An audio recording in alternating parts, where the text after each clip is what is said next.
নুসরাত জাহান খুরশিদ শহীদ 5 লক্ষ টাকা দেড় মধ্যে জমিয়া সন্ধ্যায় গহনা বাবদ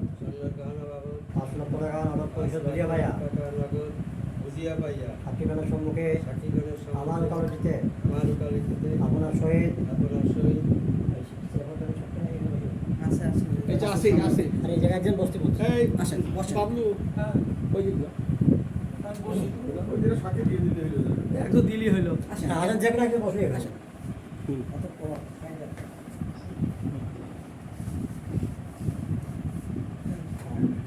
আমি বলছি কবুল বলি আছে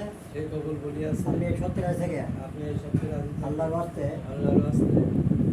বিসমিল্লাহ শব্দ কবুল কার পর হাত দেন এদিক তাকাই বলেন বিসমিল্লাহ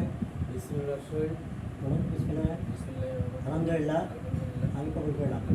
আরবি বলে বিসমিল্লাহ আলহামদুলিল্লাহ আমি কবুল করলাম আরবি বলে বিসমিল্লাহ আমি কবুল করলাম আমরা সবাই বলে আলহামদুলিল্লাহ আচ্ছা বসেন